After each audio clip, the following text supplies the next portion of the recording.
दोस्तों, आज जो मैं आपसे बात शेयर कर रही हूँ उससे आप मुझे बताना कि भगवान है या नहीं है और आपको भगवान पे कितना भरोसा है। दोस्तों, मेरी कुछ दोस्तों से काफ़ी दिनों से एक डिस्कशन चल रही थी। उनका कहना है कि कुछ लोगों ने उनके साथ बहुत बुरा किया पर भगवान ने उसकी सज़ा उन लोगों को नहीं दी। ये सोच सोच कर मेरे दोस्त गुस्से में भी आते हैं, एग्रेसिव भी हो जाते हैं, घर पे भी कलेश डालते हैं और काफ़ी नेगेटिव होके, एग्रेसिव होके काफ़ी कुछ गलत कर जाते हैं। तो मैंने उन लोगों को एक ही जवाब दिया कि भगवान की लाठी की आवाज़ नहीं होती और भगवान को पता होता है कि उसको लाठी कब चलानी है। तब मैंने उनको एक कहानी सुनाई। मेरी वो कहानी ऐसे है कि एक व्यापारी होता है, उसके घर औलाद नहीं होती। व्यापारी काफ़ी टाइम से भगवान से प्रार्थना करता है कि उसको एक औलाद दे दे और सडन उसके घर पे एक नौकर आ जाता है। नौकर बहुत सेवा करता है और वो नौकर की किस्मत से व्यापारी का काम और बढ़ना शुरू हो जाता है। तो व्यापारी नौकर से खुश होकर उसको बोलता है कि जितनी भी मेरी कमाई होगी उसमें 2% मैं तुझे भी दिया करूँगा। ऐसे करते करते व्यापारी की कमाई लाखों करोड़ों में चली गई।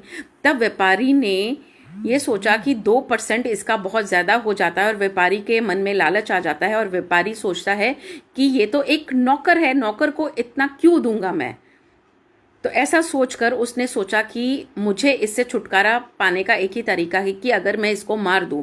वो एक डॉक्टर की मदद से उसको जहर का इंजेक्शन देके मार देता है और कुछ टाइम के बाद उसके घर पे एक बेटा पैदा होता है। बहुत खुशियां होती हैं, काम और ज़्यादा बढ़ जाता है। बेटा बहुत अच्छी एजुकेशन लेके पढ़ बल के बड़ा होता है और फिर उसकी शादी हो जाती है। शादी होने के बाद वो लड़का इतना बीमार हो जाता है, इतना बीमार हो जाता है कि सारा पैसा उसके इलाज में लग जाता है और व्यापारी का पूरा बिजनेस डाउन हो जाता है। और बीमारी की हालत में तब वो लड़का बोलता है, सेठ जी आपने मुझे पहचाना, मैं कौन हूँ? तो उन्होंने बोला नहीं। कहते मैं आपका वही नौकर हूँ जिसको आपने जहर दे के मार दिया और मैं अब आपके बेटे के रूप में आया हूँ और अब मैं भी मर जाऊँगा।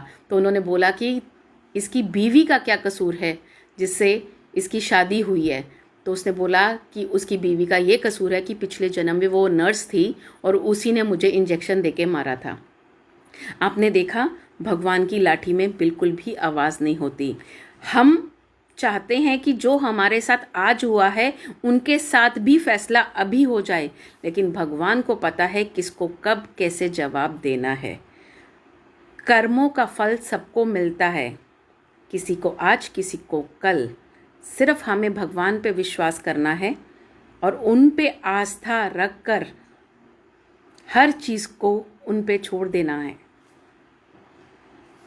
God bless you.